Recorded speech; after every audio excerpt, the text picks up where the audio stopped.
Jadi tadi gue tuh setelah tidur, bangun tidur, terus gue potong rambut. Setelah gue potong rambut, gue baru ingat tadi gue mimpi. Ya Allah, aku mimpi mendapatkan azab ilahi yang begitu pedih. Kayaknya gue harus minta maaf sama Ibu Heni Sagara. Halo Ibu Heni Sagara, mohon maaf ya Bu Heni karena saya di black campaign orang untuk nyerang Bu Heni pada saat itu. Minta maaf juga sama siapa lagi, Reja Gledi, sama siapa suaminya gue lupa lagi, Dokter Movie gitu ya. Mohon maaf lahir batin jika saya pernah menyerang kalian. Sesungguhnya aku ada di jalan yang salah pada saat itu ya Allah. Sekarang aku telah kembali ke jalan yang benar, walaupun aku tetap ngondek, tapi setidaknya aku sudah kembali. Mari kita bertemu, kita ngopi, kita manja, kita bercerita. Bu Heni, aku mengundang Bu Heni, mengundang Ibu Reja untuk kita bertemu, mengopi bersama, ya kan? Maafin aku ya Bu Heni. Aku mau nangis Bu Heni, tapi krim aku udah mau habis. Mana aku pakai krimnya Chanel lagi. Aduh, lagi pergi cari makan ya kan, keluar. Minta sembah karena aku habis meratapi dosaku ya Allah. Dosa kali aku ini telah zolim sama orang-orang yang tidak sepantasnya aku zolimi pada saat itu ya kan. Tapi gak apa-apa, lebih baik kita sadar walaupun terlambat daripada nanti kita keburu mampus tapi tidak sempat meminta maaf. Itu lebih bahaya. Coba kalian jawab jujur ya pemirsa. Saya mau tanya, ketika misalnya kita menyampaikan sesuatu ke orang dan orang itu bukan kita sampaikan pakai bahasa kita, melainkan kita perlihatkan WhatsApp-nya gitu. Akhirnya si orang itu menerima informasi bukan dari mulutku bercerita, tapi dari WhatsApp yang dia baca, dan kemudian diceritakan lagi ke orang sesuai dengan isi WhatsApp yang dia baca. Apakah itu fitnah? Jadi kayak kita cuma membacakan gitu loh, cuma memperlihatkan isi percakapan kita dengan seseorang dan itu dibaca sendiri. Lalu tidak ada yang dikurangi, tidak ada yang dilebihkan, tidak ada yang diucapkan. Jadi hanya dibaca saja berdasarkan percakapan di WhatsApp. Apakah itu namanya fitnah? Ataukah itu namanya ngarang? Atau itukah namanya berbohong? Kamu berbohong, aku pun percaya. Ataukah itu namanya gila? Gue rasa anjing. Ini gue mau tanya secara terbuka aja ya sama Teh Fitri. Gue capek lah nanti gue dibilang main belakang. No, ini terbuka aja. Gue pengen tanya karena kebetulan Yoke ini kan masuknya juga karena laporannya Teh Fitri ya. Gue mau tanya sama Teh Fitri. Coba tolong banget Teh Fitri jawab. Apakah status Yoke sekarang kan sudah menjadi tersangka dan sudah menjadi napi ya Teh Fitri? Kenapa dia masih bisa main handphone ya? Ya, ini gak perlu diduga Yoke, gak perlu. Ini memang sudah pasti ini Yoke. Dia WA ke si Samira karena Samira forward semua percakapannya Yoke dengan dia ke gue. Di forward ke gue dengan isi kalimatnya tuh fitnah. Artinya si tersangka, si napi ini kok masih bisa main handphone dan masih bisa mengujarkan kebencian padahal dia statusnya di tahanan. Harusnya napi itu Yoke, kau itu napi. Harusnya kau itu berperilaku baik supaya dapat pengurangan masa tahanan. Jangan malah kau menebar fitnah.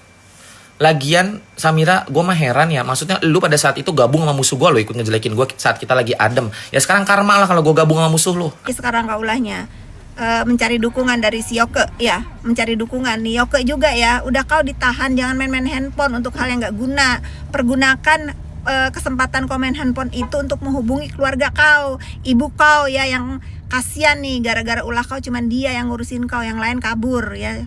Paham kau Yoke? Aku ini udah luluh loh, udah mau memaafkan kau. Karena apa? Karena kau ada usaha untuk minta maaf dan ibu kau minta maaf. Nah, keputus, ada telepon masuk. Aku lanjut ya. Sekarang kau coba-coba nih ngedukung si Sarno yang udah tahu penjahat ya. Udah, bukannya kau merenung, pakai itu telepon untuk menelpon keluarga kau yang udah repot ngurusin kau. Bukan kau malah bikin onar lagi, bikin aku emosi lagi nih ya. Jangan sampai maaf aku nanti gak terucap nih di depan muka pengadilan. Yoke, nih warning ya buat kau ya. Tobat ya. Selamat pagi Samira, gimana tidurnya, nyenyak gak? Gimana rasanya dibales? Enak, ya gitulah rasanya ya Samira ya. Makanya lain kali tahu diri Samira. Jangan nyolek kalau gak mau diinjek ya. Terus kau masih mau tetap mereview, lanjut, gak ada yang larang. Biar aku juga punya kesempatan untuk terus terus membuka mata masyarakat bahwa review kau itu dibayar ya Samira ya.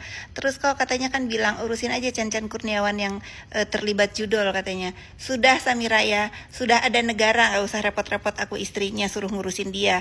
Kalau dia salah tangkap aja sana, suruh somasi Deddy Corbuzier. Sudah Samira, gak perlu. Karena apa? Lawyernya Pak Budi Ari sudah menjawab di podcastnya Deddy ya. Tidak ada keterlibatan Chan Kurniawan sama Pak Budi Ari itu urusan judol. Tidak ada pembahasan-pembahasan di rumahnya itu judol. Selain diajak salah satu terdakwa yang sekarang sudah disidang itu untuk main minum kopi. Itu benar ya. Kali ini aku belain Pak Budi, itu memang benar. Gak ada keterlibatan beliau di dalam urusan judol ini. Nah kalau majalah Tempe ya sudahlah, Tempo ya sudahlah ya, dia nyari makan untuk anak istrinya memberitakan ini. Hanya 2 orang yang dia beritakan, tidak untuk kepentingan masyarakat, kepentingan keluarganya nyari duit ya, sama kepentingan tabloidnya. Biarin ya, biarin, bebasin ya. Kalau kau ini untuk kepentingan diri sendiri mengatasnamakan masyarakat plus nyenggol-nyenggol aku terus. Makanya lain kali itu kalau mau ngehajar orang itu yang benar, beritanya yang akurat. Dan kalau nggak mau dihajar jangan mengatasnamakan masyarakat ya, gerah. Itu Samira. Ayo lanjut masih banyak nih bukti-bukti yang belum aku keluarin. Gak usah minta-minta maaf sama Kim. Cemen lu. Lagian Samira, aku juga banyak bukti itu bukan hanya dari Kim ya. Dari Kim emang banyak. Dari orang lain juga banyak Samira. Serakah. Si Sarno belum bangun kayaknya nih. Atau dia GERD asam lambung ya. Apalagi kalau Sarno ulah kau lagi, apalagi. Nih aku belum apa-apa ya. Nah tapi nih untuk fansnya NM lagi-lagi ya, aku sepil sedikit biar kalian itu kebuka. Kayak netizen yang selama ini membela si Sarno untuk masyarakat, kebuka matanya kalau apa, kalau dibayar dia ya untuk review.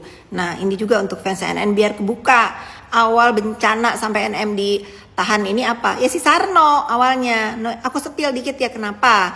Karena si Sarno ini ujuk-ujuk mau 20M, jealous dari rezeki yang NM dapetin dari pelapor. Padahal pelapor ini gak gedek-gedek amat sama si NM ini. Udah ikhlas, emang udah ikhlas, ya sudahlah ngasih dia. Anggap aja dia sedekah gitu ya. Tapi ujuk-ujuk si Sarno ini 20 miliar minta. Nah nyarilah si Sarno ini, nyari pelapor, nyari, ketemulah itu katanya di Starbucks. Ya bener itu ada pertemuan di Starbucks. Nah kalau itu bener, minum kopi sambil meres si Sarno.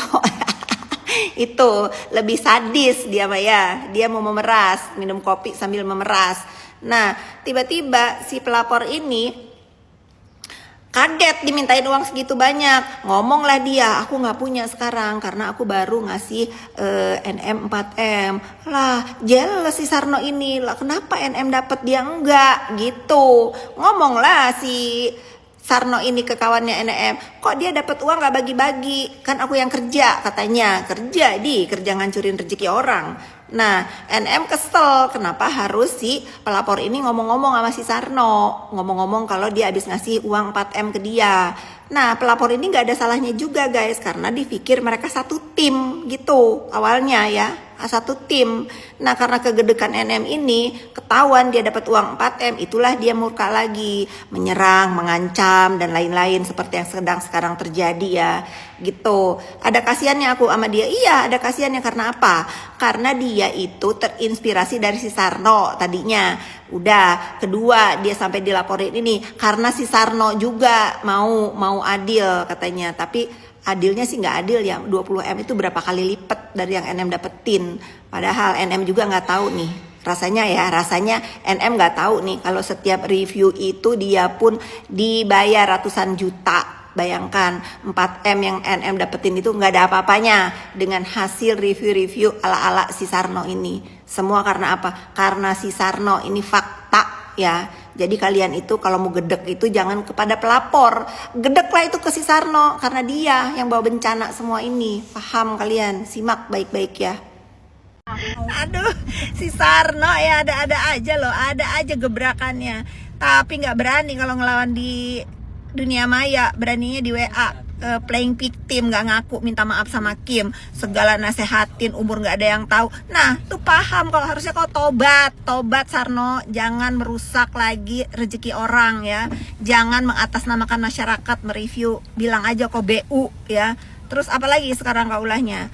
Mencari dukungan dari si Yoke ya, mencari dukungan nih Yoke juga ya, udah kau ditahan, jangan main-main handphone untuk hal yang nggak guna, pergunakan kesempatan komen handphone itu untuk menghubungi keluarga kau, ibu kau ya, yang kasihan nih gara-gara ulah kau cuman dia yang ngurusin kau, yang lain kabur ya. Paham kau Yoke? Aku ini udah luluh loh, udah mau memaafkan kau. Karena apa? Karena kau ada usaha untuk minta maaf dan ibu kau minta maaf. Nah, keputus, ada telepon masuk. Aku lanjut ya. Sekarang kau coba-coba nih ngedukung si Sarno yang udah tahu penjahat ya. Udah, bukannya kau merenung, pakai itu telepon untuk menelpon keluarga kau yang udah repot ngurusin kau. Bukan kau malah bikin onar lagi, bikin aku emosi lagi nih ya. Jangan sampai maaf aku nanti gak terucap nih di depan muka pengadilan. Yoke, nih warning ya buat kau ya. Tobat ya.